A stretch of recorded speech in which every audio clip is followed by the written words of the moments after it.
Is it a minute? Hmm?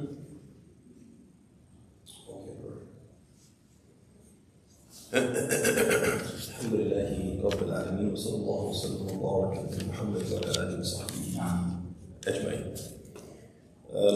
Welcome to everyone to another installment in our series, our weekly series, Studying the Sermon, where we, as you all know, revisit the khutbah of the day, talk about it in a little bit of additional detail, add some information we could not mention given the time constraints of the khutbah, and offer you, the audience, the opportunity to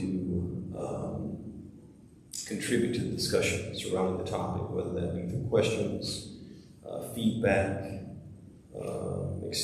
mention your own experience with the topic, and even critiquing the khutbah if you so choose. We continue today our series on The Heart Matters. This was part 4 of the overall series and part 2 of our discussion of the poisons of the heart. Last week we mentioned 3 poisons. We highlighted 3 poisons and the mitigations for those poisons. And we did the same thing today, 3 more poisons, and inshallah ta'ala this will be the last installment in this series. So let's get right to it, recapping, because I want to make sure that we try to finish on time today. So first of all, does anybody remember the 3 poisons we mentioned? 3 poisons. Is that why they ran away there? I think so. So they're not in my line of sight. It'll just be you. I'll be like, oh, it's Khalas, did you say, what was it? The Sirba? Mahshan Zakla Khair Suhba Sayya, which is keeping bad company. And then in Ghafla. Ahsant, Ghafla, heedlessness. And then the other one is excessive consumption. Ahsant, mashallah.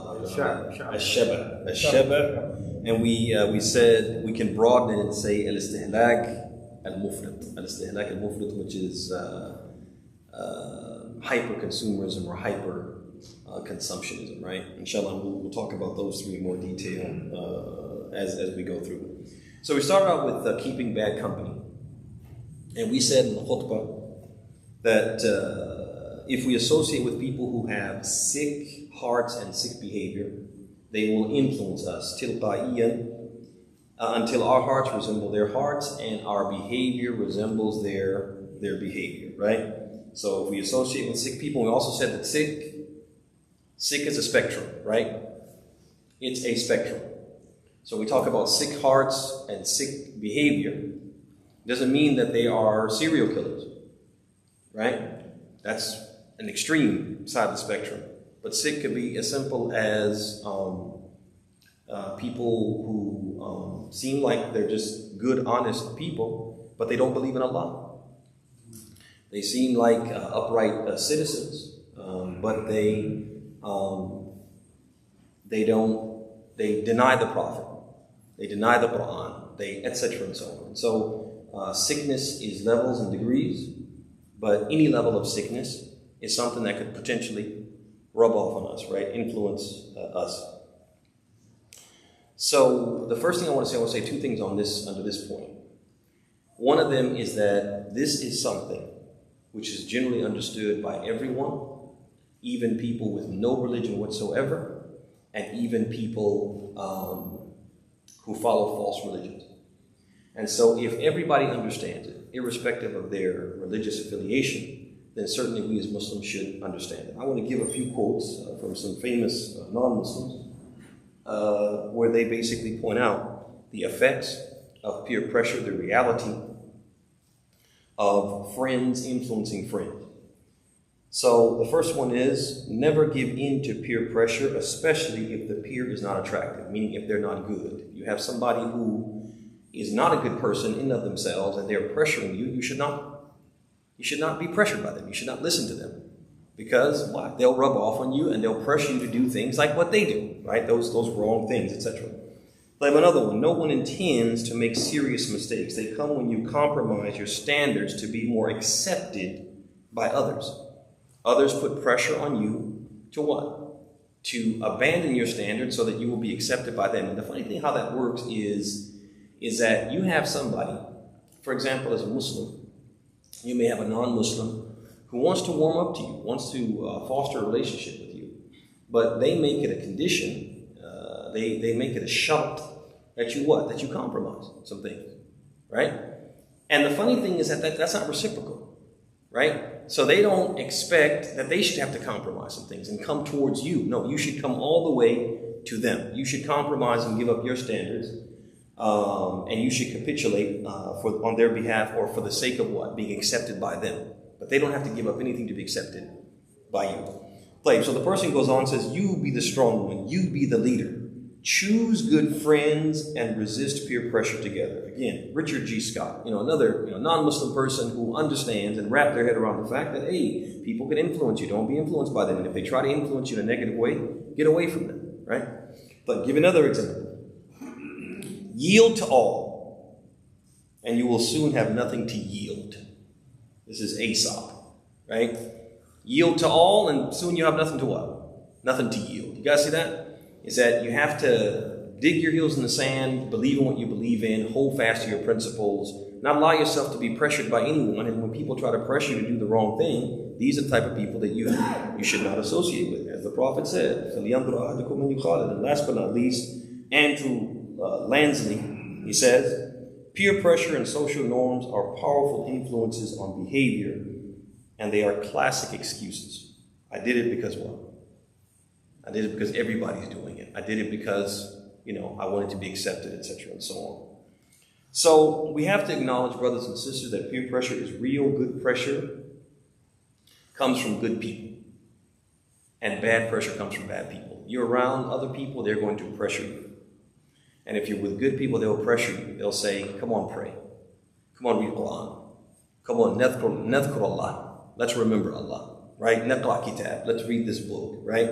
Let's go to the masjid, etc., and so on. If you're around good people, they'll pressure you to do good things. And if you're around bad people, they'll pressure you to do bad things. So that's the first thing I wanted to mention as it relates to this keeping bad company. The second thing I wanted to mention is that we are not always safe with Muslims. We're not always safe with Muslims. Don't say to yourself, well, all my friends are Muslims, so I'm good. Are all Muslims good? I understand that. Got to bear that in mind. I want you to let's contemplate together the statement of Allah subhanahu wa ta'ala when He says, لا تجد قوما يؤمنون بالله واليوم الآخر يوادون من حاد الله ورسوله ولو كانوا آباءهم أو أبناءهم أو إخوانهم أو عشيرتهم إلى آخر الآية. Allah subhanahu wa ta'ala says what it means. You will never find people who truly believe in Allah and the last day showing affection and on friendly terms with those who oppose Allah and His Messenger, even if they were their fathers, their sons, their brothers, or their relatives. What does that tell you right there? It tells you that when we are in a situation where we are considering being in a relationship with someone, that one of the things that we should be looking at and considering is, are they in opposition to Allah? Do they oppose Allah? Do they oppose His Messenger? We also have to understand, brothers and sisters, that al-muhaddah, opposing Allah and His Messenger, is two types. Al-muhaddah al-kulliyah wal-muhaddah al-juz'iyyah. Al-muhaddah al-kulliyah, the total opposition of Allah and His Messenger, this is the opposition of al-kuffar. This is the opposition of what? The non-believers. So basically Allah is saying, when you read the ayah, according to this first form of al-muhaddah, you will not find the believers befriending the non-believers. Befriending people who don't believe in Allah, who are totally in total opposition to Allah subhanahu wa ta'ala and His Messenger. Y'all see that? But you also have what we call al-muhaddah al-juz'iyyah. Al-muhaddah al-juz'iyyah, which is partial opposition. This is the opposition of people who believe, but they what? They sin. And the opposition of the people who believe, but they innovate. Al-mubtadi'ah, the people who innovate. They oppose Allah. Allah says, do it this way, and they say, no, I'm going to do it. I'm going to do it my way. I'm going to do it however I want. Tayyib. So if you understand this, that there's two types of al-muhaddah. Al-muhaddah al-kulliyah, total opposition. Al-muhaddah al-juz'iyyah, partial opposition. If you understand this, you understand the message of the ayah is that the more an individual opposes Allah and His Messenger, the more we should do what? Distance ourselves from them. And the further they are from compliance to the principles, practices, and norms of Islam, the further we should be from them. And the more they're in compliance with that, the closer we should be to them. You guys see that? That basically, we don't want to be on good terms with people who are in opposition with Allah. The more they oppose Allah, the less we're on good terms with them. But unfortunately, in many cases, brothers and sisters, it's what? With us, it's what? It's the opposite. It's the opposite. That when we do the calculus of determining who we're going to be friends with, that doesn't enter into the calculus. That is not part of the equation. You guys see that? Considering, are they opposing Allah, not opposing Allah? That's something, it's not a consideration. That's why you see Muslims with people, you're saying, how does he associate with that person? How does he befriend that person? طيب. Consider Allah subhanahu wa ta'ala, He says this too. إِنَّمَا وَلِيُّكُمُ اللَّهُ وَرَسُولُهُ وَالَّذِينَ آمَنُوا الَّذِينَ يُقِيمُونَ الصَّلَاةَ وَيُؤْتُونَ الزَّكَاةَ وَهُمْ رَاكِعُونَ. He says, your friends, O believers, are only Allah, His Messenger, and those who believe. But then He doesn't stop there. Those who establish regular prayer, pay the obligatory alms, and submit themselves to their Lord. So notice, brothers and sisters, He didn't suffice Himself with what? With the believers. Which would encompass what? The Muslims. Would encompass what? Sinful Muslims who have what? Who have faith. It would encompass strong believers and weak believers and those who what? Fall anywhere in between. But He went on to describe those people who are our friends, or should be our friends, as people of high Islamic character, who put their faith in action. يُقِيمُونَ الصَّلَاةِ وَيُؤْتُونَ الزَّكَاةِ وَهُمْ رَاكِعُونَ. They're not just the people who what? I believe, but I do the opposite. I don't pray. I don't fast. I'll stand in front of the masjid in Ramadan after Dhuhr and do what? And smoke a cigarette. Right there in front of everybody. I have no shame whatsoever. And I dare you to say something. Y'all see that? These are the type of people, the people who have high Islamic character and they put their faith in action. These are the people that we're encouraged to what? To befriend. إِنَّمَا وَلِيُّكُمُ اللَّهُ وَرَسُولُهُ وَالَّذِينَ آمَنُوا الَّذِينَ يُقِيمُونَ الصَّلَاةَ وَيُؤْتُونَ الزَّكَاةَ وَهُمْ رَاكِعُونَ. And it is only by doing so, this is the other part of it too. So part of it, we do this for our own benefit in this world, in the sense that if we befriend good people, they'll pressure us to do good things. But it's also important for us in terms of our relationship with Allah, because only by doing this, befriending the good people or befriending people on the basis of their goodness, this is the only way that we can gain Allah's friendship. The only way we can become the near and dear to Allah subhanahu wa ta'ala. The Prophet, Ibn Abbas, he says in the Athar, he says, Al-hubbu fillah, wal-bughdu fillah. He says, Man ahabba fillah, wa abghada fillah, wa wala fillah, wa aada fillah, فإنما تنال ولاية الله بذلك. ولن يجد عبد طعم الإيمان وإن كثرت صلاته وصومه حتى يكون كذلك. إلى آخر الأثر. He said, loving is for Allah. And so he says, whoever loves for Allah and hates for Allah, befriends for Allah and unfriends for Allah. He says, this is the only way you can attain nearness and dearness to Allah, the friendship of Allah. And he says, a person will never taste the sweetness of faith even if he prays Allah and fasts Allah, until he is like that. Until he what? He basically brings people close because what? Because of how good they are. And pushes people away because of what? How bad they are. And people get nearness and farness from him based upon what? Based upon that. I bring people close. The better they are, the closer I bring them. And I push people away because what? Because they're bad. And the worse they are, the further I push them away. The second thing that we talked about in the khutbah, the second poison was excessive consumption, ash-shaba' or an istihlak al-mufrid. And we said about this, we said the early scholars used to speak about this poison primarily in terms of food and drink. But in this age of hyper-consumerism, where we have been conditioned to believe that who we are is determined by what we have to also see it in terms of all the things that we buy but don't really need, because we want to impress others and make them believe that we are important, successful, wealthy, and prosperous. So one of the takeaways from this section of the Khutbah, brothers and sisters, is that Islam is opposed to hoarding. Islam is opposed to what? To hoarding, and does not want the believers to be hoarders. Allah subhanahu wa ta'ala says in Surah Tawbah, He says, وَالَّذِينَ يَكْنِزُونَ الذَّهَبَ وَالْفِضَّةَ وَلَا يُنْفِقُونَها فِي سَبِيلِ اللَّهِ فَبَشِّرْهُمْ بِعَذَابٍ أَلِيمٍ يَوْمَ يُحْمَى عَلَيْهَا فِي النَّارِ جَهَنَّمَ فَتُكْوَى بِهَا جِبَاهُهُمْ وَجُنُوبُهُمْ وَظُهُورُهُمْ هَذَا مَا كَنَزْتُمْ لِأَنفُسِكُمْ فَذُوقُوا مَا كُنْتُمْ تَكْنِزُونَ. It says, those who hoard gold and silver and spend it not in the way of Allah, announce unto them a painful punishment.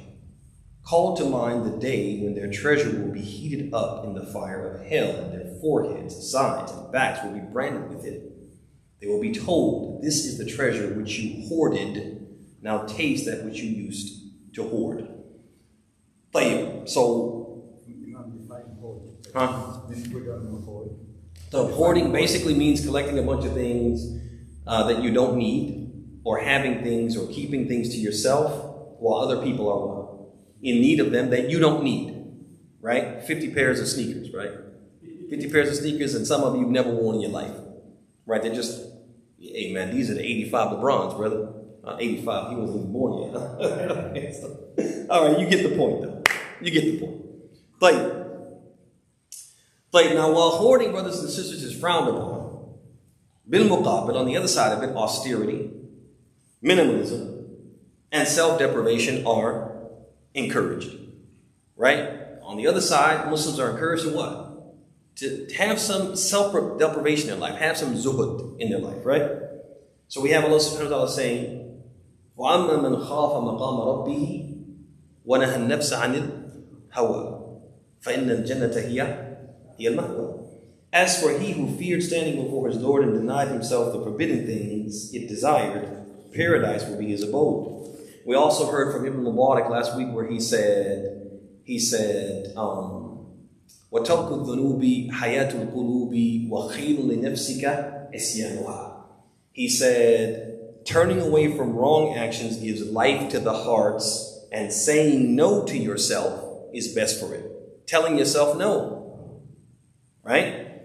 And the Prophet said, as we mentioned the hadith today, the khutbah today, we mentioned the Prophet said to Ibn Umar, he said, كُن فِي الدُّنْيَا كَأَنَّكَ غَرِيبٌ أَوْ عَابِرِ سَبِيلٍ. He said, be in this world like a foreigner, or better yet, like someone simply passing through, right? So again, we talked about this I think a couple weeks ago, that if you imagine yourself as somebody who's on their way driving to a conference, you got a conference in Connecticut that you're driving to, you just decide to drive. You like you know what I mean, it's fall, the colors on the trees, you want to just drive and see, you know, the colors and etc. Just experience, you know, nature as you drive.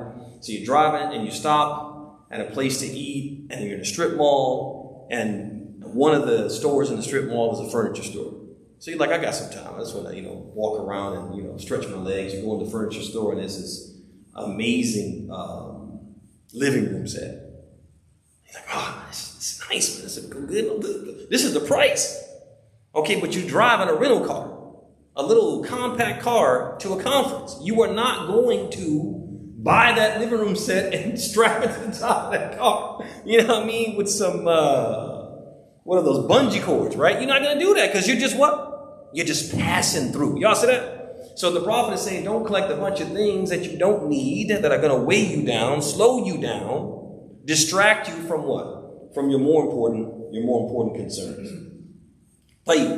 So now, after that, we kind of, we kind of expanded on what that looks like nowadays, and how a lot of us have gotten sucked into this hyper-consumerism and focusing on the wrong thing, and how it's almost supplanted or replaced our religion. It's become a religion of its own that Muslims practice without realizing it, right?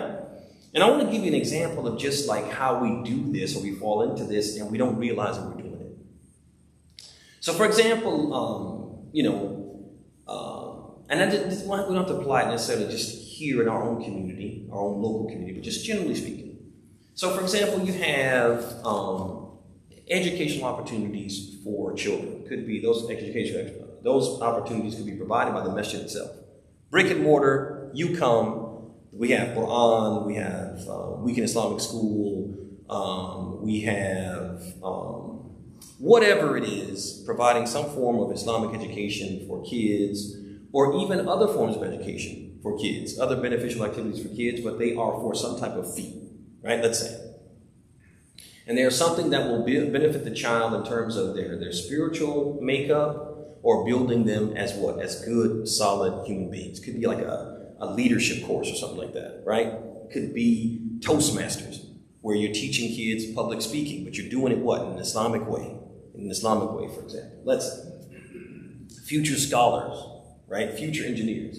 But these courses are offered by the masjid, whatever that masjid may be. It doesn't have to be our own masjid, but it's just hypothetically speaking. And there's some type of what? Some type of fee. But it's done in an Islamic environment by Muslim mentors, etc. and so on. So you'll find that Muslims, and again, I don't think they do this intentionally. They don't realize, they haven't thought it through. They'll come and say, hey, I want to sign my child up. Or some of them, they won't even sign it. They won't even think it, but their children are in everything and anything outside the masjid, right? They're signed up. But some of them may come and say, hey, I want to sign my child up, but what? I don't have any. I can't pay for it. I don't have any money. And the reason why I don't have money is because I signed my child up for swimming. I signed him up for what? Violin lessons. I signed him up for piano lessons. And I'm paying, and they'll mention the amount of money that they're paying for those piano lessons. And so I can't afford the Islamic lessons, right? I can't afford it. And if you don't give me a discount or give it to me for free of charge, then I won't register my child. But they'll continue to do what? They'll continue to do swimming, they'll continue to do soccer, they'll continue to do piano, violin, etc. and so on. So I think when I put it like that, you all can what? You can all see that what? Their priorities are what? Their priorities are mixed up.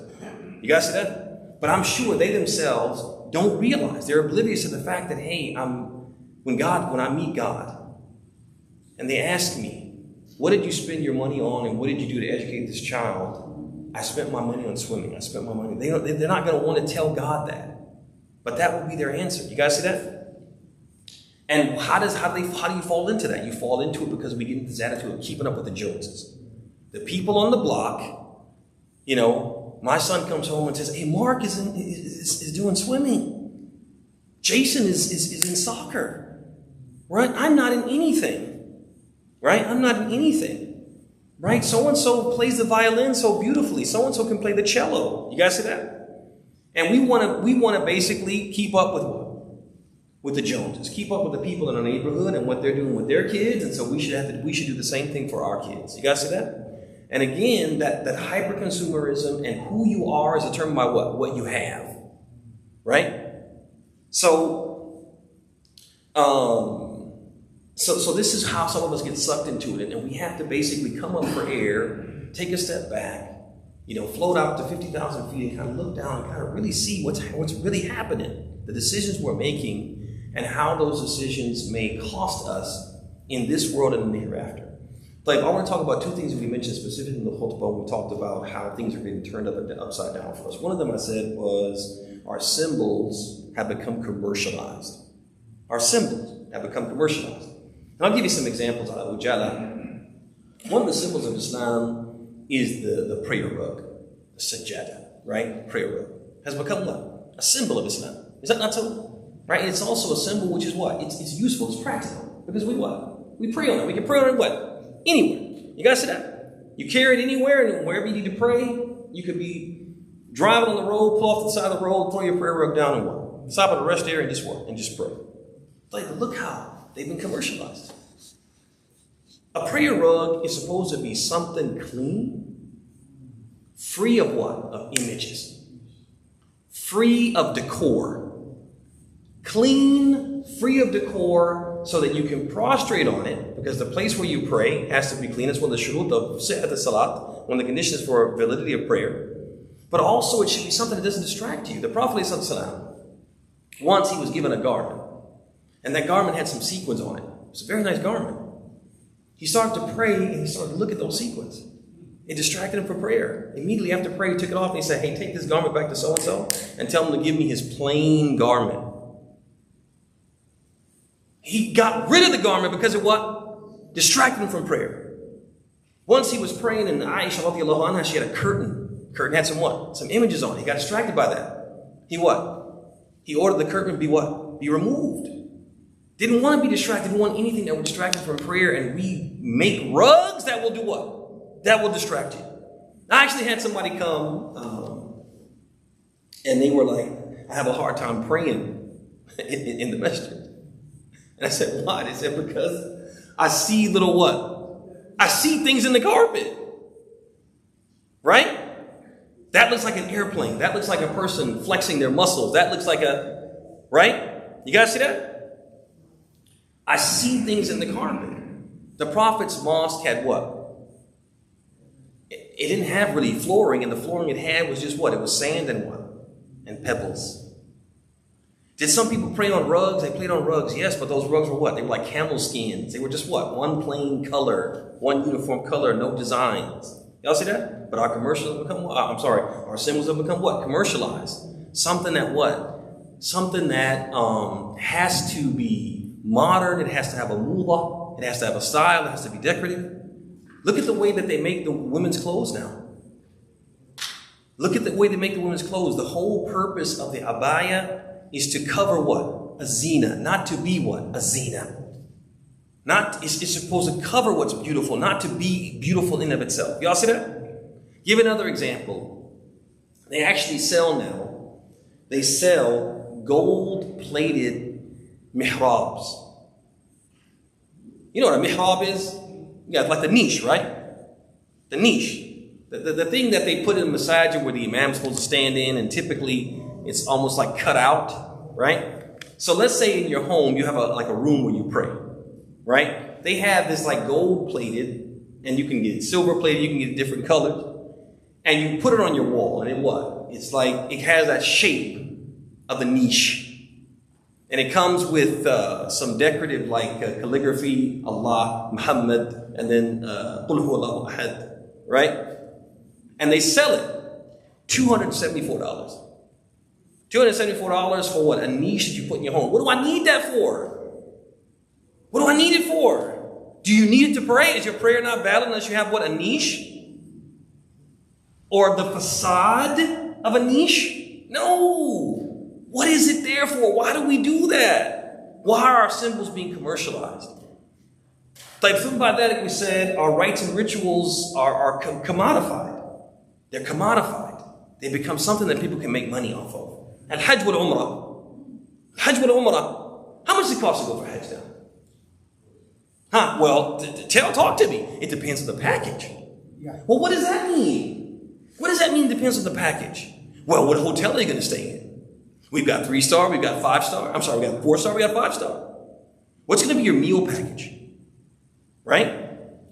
What trips do you want to make? What places do you want to visit? Do you want to have a tour guide or no tour guide? Y'all see that? We going to worship Allah. No, we got to make this like a trip to Rome. Right? We got to make it like a trip to Rome, a trip to, I don't know, Spain, a trip to, got to make it like, it's tourism. You guys see that? And we have to what? We have to make money off of it. We have to find ways to what? To make more money off of it. And make it such that it's out of reach of the average person. And Hajj or the Umrah should not be something that the average middle class person can't do unless they save for what? For years. It should not be that, but it has become that. You guys see that? Another example, the conferences that people hold, these organizations hold.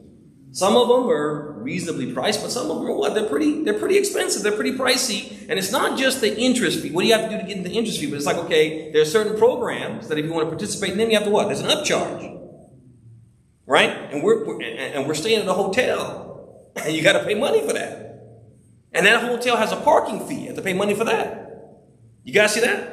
And maybe the package doesn't include meals. So you got to pay for those too. You guys see that? To do what? To learn your deen. You guys see that? So these are examples I'm talking about how our rites and rituals become what? Become commodified. You guys see that? Again, this hyper-consumerism and falling into what the kuffar have done, right? And doing what they do. And making our religion inaccessible to the poor. But the last thing that we talked about was al-ghafla, heedlessness. And we said regarding heedlessness, we said heedlessness of Allah's signs, His signs in the world, and the signs in His words. Heedlessness of Allah's worship. Heedlessness of death and the afterlife. Heedlessness is more so, we said, a disease and a poison. And this disease is especially lethal because it severs the connection and undermines the relationship between the heedless person and his Lord and blocks him from fulfilling the purpose for which he was created. And this is something, brothers and sisters, that we have to fight actively. We have to actively fight heedlessness. And we fight it with the keenness to always be engaged in some form of remembrance. Now, if you guys remember, we said, what are the signs of heedlessness? If you remember, we mentioned the signs of heedlessness. One of them is when you are given a mu'iwah, when you're given an admonition, you're reminded of Allah, and something that should move you is said to you, but you're unmoved.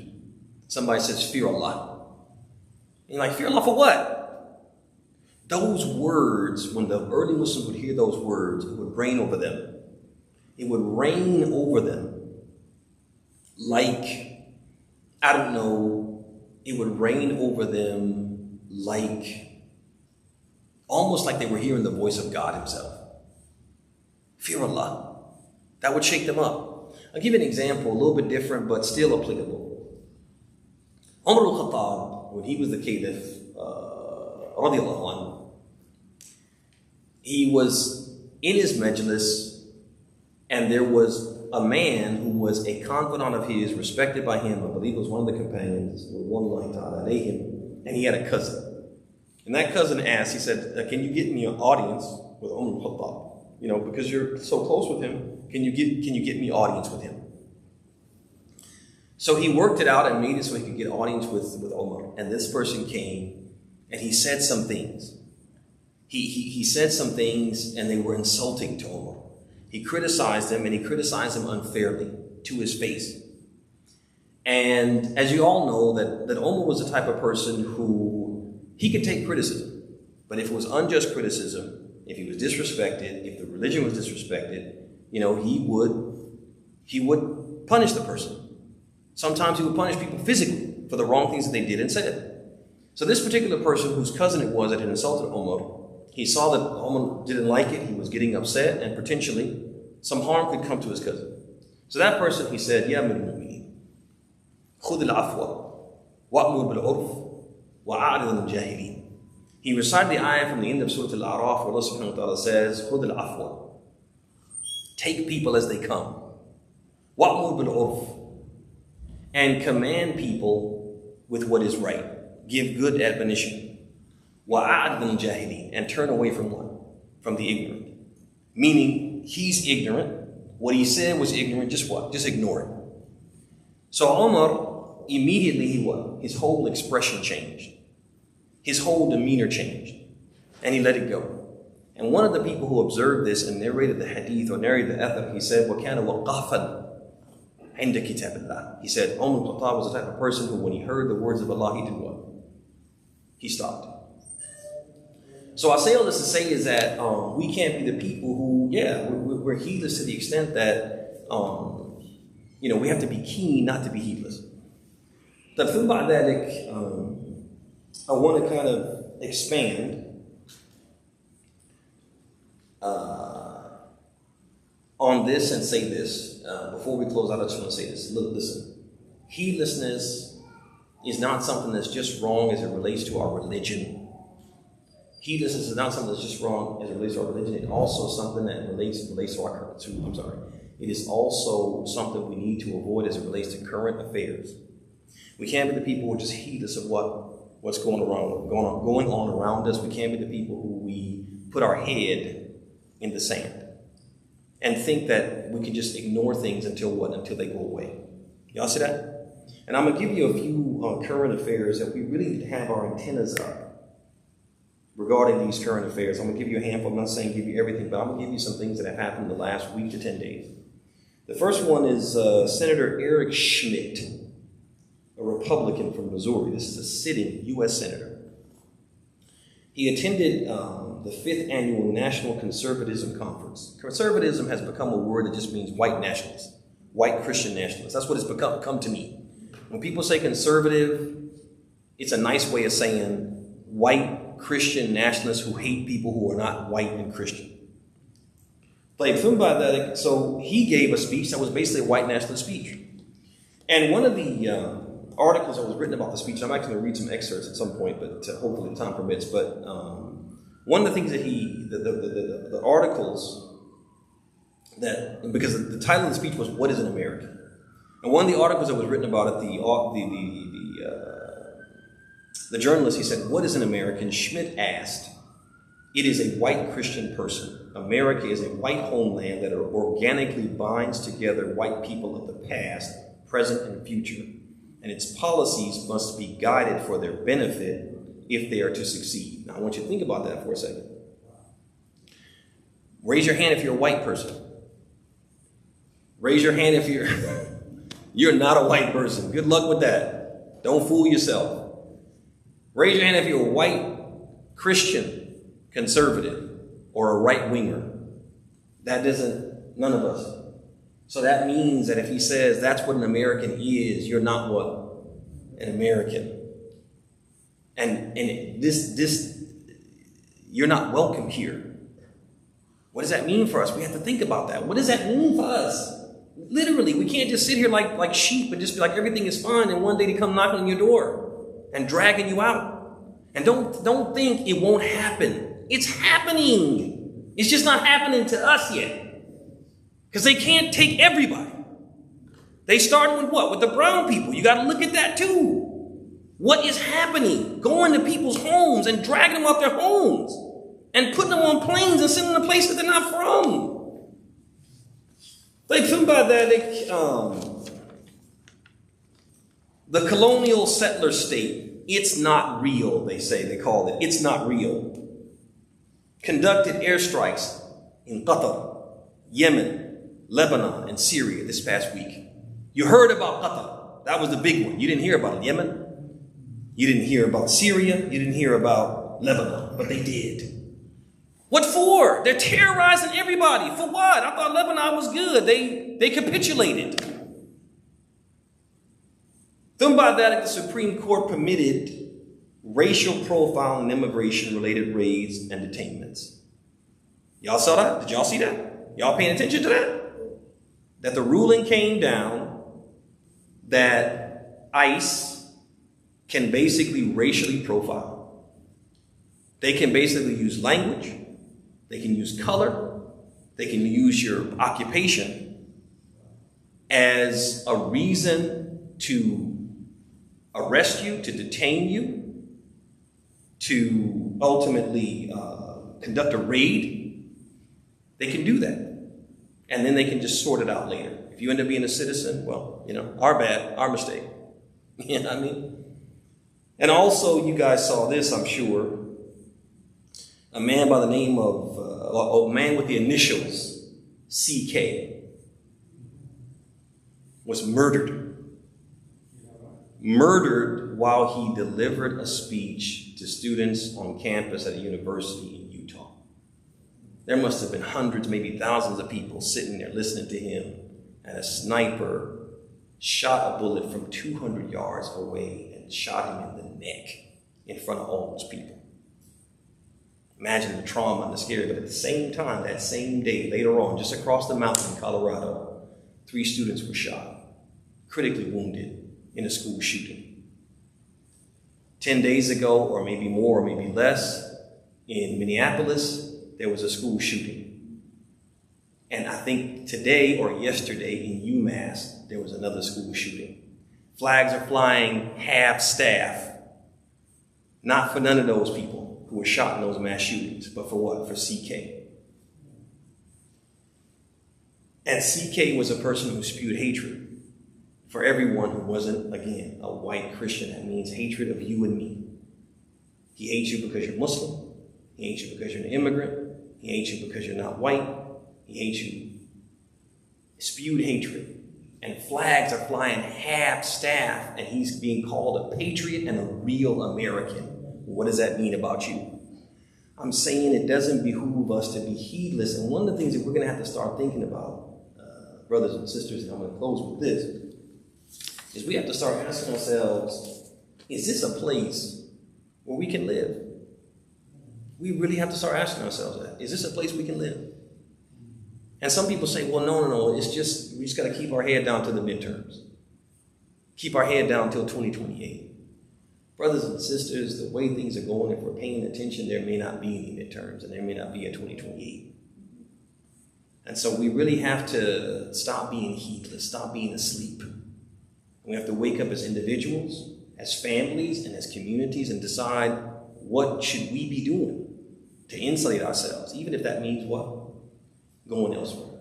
And with that, brothers and sisters, I will bring my remarks to a close. There's more I wanted to say, and I do want to read a little bit from Schmidt's speech, but I encourage you, Eric Schmidt, What is an American? Look for that speech and read that speech. It will make the hair on the back of your neck stand up. He said this in public, and it was recorded, and he had no shame, unabashedly, no shame in his game. Like, any questions, comments, critiques? Going once. تفضل معروف. So if, for instance, myself, I have two colleagues that I'm working with. One is from Ghana, one is from Cameroon. I'm very connected to, and both of them will take me home. Mm-hmm. So since we kind of, a shoot class, and then this one, try. No, this one, so I'm trying to find a way to pick up with the barrier, and then they keep calling and push. So what's the best way? My head is just going to Okay. Are they bad people or? They're good people. It's just like, they invite me and invite them. Hey. People else, we spend time together. So. What I wouldn't encourage, Ma'ruf, if they're non-Muslims who are good people, I wouldn't encourage you to cut them off entirely, because some interaction with them is good in terms of making da'wah to them, but you just have to insulate yourself, right? The Prophet ﷺ, when he was in Mecca, of course, he was surrounded by non-Muslims. He interacted with them. He showed them the good character of Islam. He called them to Islam, and he tolerated a lot of their harm. When he migrated to Medina and established the Islamic State, he made pacts of non-aggression and cooperation with al-Yahud, non-Muslim. They would invite him sometimes for food. In fact, how the Prophet got poisoned, right, was because he accepted the invitation of Jews, and he ate from the meat of a fatted calf or roasted calf that was poisoned. And he dealt with them in trade, bought and sold from them, borrowed things from them. In fact, when he passed away, his dira, his armor, was with a Jew as collateral for a loan for some grain. I say all this to say is that you're going to have colleagues at work, and you have people who are your countrymen, who, like I said, they seem like good, decent people. They're Christians. They're not your friends. You can associate with them. Just be measured, right? Be measured and be careful. And you'll accept some invitations, and you'll reject most invitations, but you don't have to cut them off entirely. And when you're with them, show them the beauty of Islam. Show them the good character of Islam. And call them to Allah in the ways that you're able to do so. Because that's a reward for you, and that's a jihad for you. And so that's what I would recommend. You're a person, Jazakallah khairan, I see you in the mosque more than I don't see you, right? And you're in the, so inshallah ta'ala, you're around the Muslims, and I've seen you create friendships in the mosque with certain brothers, and you're very close to them and connected to them. And so, inshallah, you're on the right track, inshallah. Like, تفضل نعيم. Assalamu alaikum. وعليكم السلام ورحمة الله وبركاته. Based on our today's lecture, two follow-up questions I have in my mind is one is there any authentic hadith about during our Prophet's time? One of the picture was on the door, there was on the and the angel Jibreel cannot come because of the picture or something. Is there any hadith related to that? And the second one is so we live in a non-Muslim country, and when the national elections comes, we have to vote those who live in. Yes. Okay. So,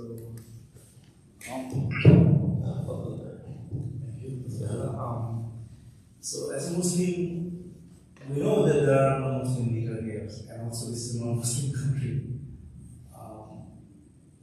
When you have it's like you have two apples, and none of them are very good. You choose only one. Yeah. So as a Muslim, what should we do in this situation? Are we responsible also in the day of judgment? Are we responsible who we vote? Because this is pretty defined. We are not living in the Prophet time or back in 15 years ago. And what are the fundamental things that we can do since we live in a non-Muslim country? It's not like we can go and might look another Muslim country now this moment. So what can we do about these three issues? So these are three very good questions. I'll do my best to answer them باختصار. The first one, yes, there was a hadith where Jibreel والسلام, used to visit the Prophet regularly, maybe more than once or twice in a day. And there were certain times that the Prophet ﷺ would expect him to visit. And it happened on one occasion that at the time where he was expecting Jibreel, he did not come. And this hadith is authentic, I believe it's got Bukhari. And so the Prophet ﷺ was very concerned about this, and ultimately Jibreel did come, but he didn't enter the Prophet's home. And the Prophet ﷺ asked why he didn't come and why he didn't enter his home. And he said, because there's a statue. It wasn't actually a picture, it was actually a 3D statue. How we got in there, Allah knows best. He said there's a statue, and he said, نحن الملائكة لا ندخل بيتا فيه سورة فيه كلب أو سورة. He said, we the angels, we don't enter any home where there is a dog or an image, a graven image or a picture. So then he told the Prophet ﷺ what to do, and to deface the image, so that he would be able to enter his home. What that tells you too is that if you have an image in your home and it's defaced, then that image will not prevent the malaika from entering. Okay? And so yes, it's 100% true, and there are a number of hadith with this meaning. So yes, the angels will not enter a home where there is a dog, and it doesn't matter if you know about it or you don't know about it, because the Prophet didn't know that image was in there and how it got in there. Okay? So yeah, that's the first one. The second one is you asked about voting. So the general rule when it comes to voting, first of all, Muslims do not believe in the concept of democracy. They don't believe it's right. They believe you have to rule, that the only person who has the right to rule and say what is lawful and what is unlawful is God himself. Right? أَمْ لَهُمْ شُرَكَاءَ شَرَعُوا لَهُمْ مِنَ الدِّينِ مَا لَمْ يَأْذَنْ بِهِ اللَّهُ. Do they have rival gods who legislate for them from religion that which Allah has not legislated? And he says, وَمَنْ لَمْ يَحْكُمْ بِمَا أَنزَلَ اللَّهُ فَأُولَٰئِكَ هُمُ الْكَافِرُونَ الظَّالِمُونَ الْفَاسِقُونَ. He says, those who are not judged by what Allah has revealed or rule by what Allah has revealed, they are either disbelievers or wrongdoers or wicked people, right, who are sinning. That being said, when Muslims are in democratic societies and they clearly have a candidate who will harm the Muslims versus a candidate who, as far as they can tell, will not harm the Muslims, or a candidate will advance the cause of Islam or causes which are important to the Muslims, and another candidate will do the opposite. One is clearly harmful, one is clearly less harmful, right? And the Muslims feel that by voting they can influence that election and make sure that the better of the two evils or the lesser of the two evils will be elected. Then yes, they can participate, right? They're participating not because democracy is good, right? But because the benefit of participating outweighs the harm, especially, and outweighs the harm of what? Of not participating. You see that? So, for example, in this previous election, as we can, if you didn't see it then, you know in retrospect that one candidate was clearly clearly better than the other, right? Better for what? For the Muslims. Better for the Muslims. Better for the Muslims, and better for Muslims that concern. Better for issues that concern the Muslims. Clearly. And so, yeah, it behooved the Muslims in that case to do what? To vote for that candidate. Not because the candidate was good in and of themselves, but because they were the lesser of two evils, especially as it relates to what the issues that matter to us. And so what the Muslims did, which brings me to another point, which relates to what you said, the Muslims have to be sophisticated. They have to be sophisticated, and they have to be people who, when they vote, they look beyond what? One single issue. They have to be sophisticated. They also have to be people who also look at the character of the person they're going to vote for. You can't vote for someone convicted of 34 felonies, convicted of raping, right? Who had a 10-year friendship with the single greatest pedophile, single worst pedophile in the 21st century. You can't vote for somebody like that. Somebody who cheats on his wife, and these types of things. Muslims have to care about the character of the candidate. They have to care about that. That's something that should matter to them. Also, there are issues beyond just Gaza, which is a very, very important issue to Muslims. They have to look beyond that. Right? They have to look at immigration. Most of the people in our community are what?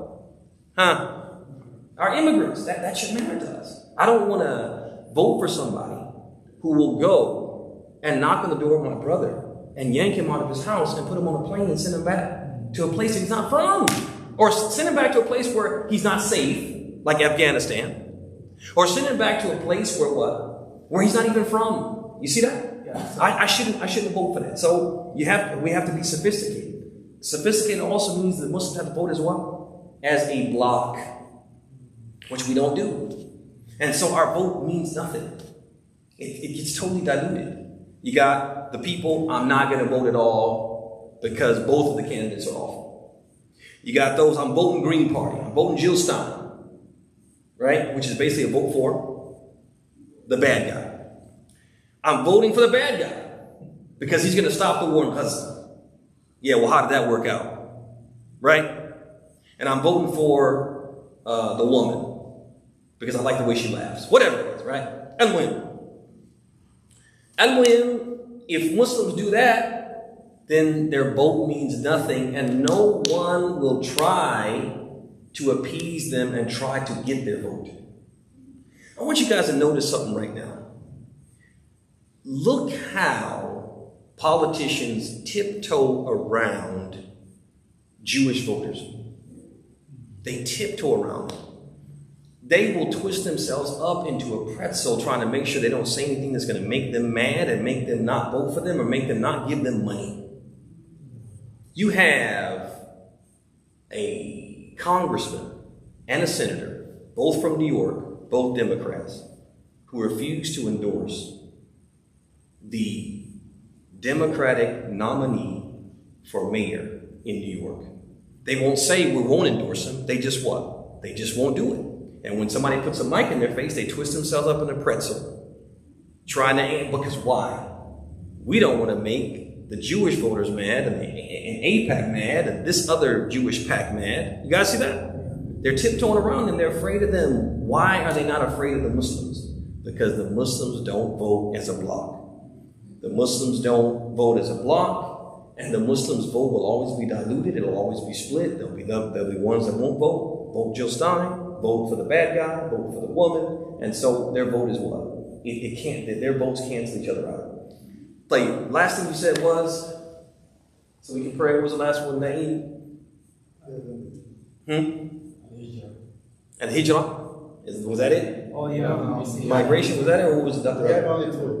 I thought you, because you said in the third question or something like that. Yes. Or was the third question part of the second question? Yeah, similar to that brings me, like I have seen in our past election that our current president, how he diluted or how he manipulated our Muslim, whoever is our Muslim brothers in the state of, probably you have seen in the news story, in the state of Michigan, Detroit, somewhere in Michigan, all those Muslim leaders, they want to stay. Because we endorse him, we vote him, we can stop the war. And that shows how not sophisticated we are. We are, yeah. How gullible we are. They see this. They're gullible. And we can use their rage against them. We can use their rage. Listen, what is happening in Gaza is terrible. But this is U.S. foreign policy. It's not the policy of the guy who's in the office now. It's not the policy of the woman who would have been in the office had she been elected. It wasn't, well, for him, he's... The other guy is different because he calls himself a Zionist, okay? But al-Muhim, even if he was against it, let's just say for the sake of argument that he was against it, it's U.S. foreign policy. The problem is not the guy sitting in the office or the woman sitting in the office. The problem is the lobby. The problem is a lobby that makes these people accept and talk themselves into believing that what is happening over there is not happening. And fearing for their own careers if they don't accept the status quo. You see that? And so this is where the real problem lies. And so Muslims have to be sophisticated enough to see that. Right? They also have to hold these thank you. I think we all got the idea. I remember my father used to teach me, like he used to say, like, you are a Muslim, like, if you are not responsible, and it matters who you vote. When I was born and raised, like, when I was overseas. That was the one. Yeah. That was the one. He was teaching me. So. That was the one you asked. Will we be asked on your media? Yeah. That's what you asked.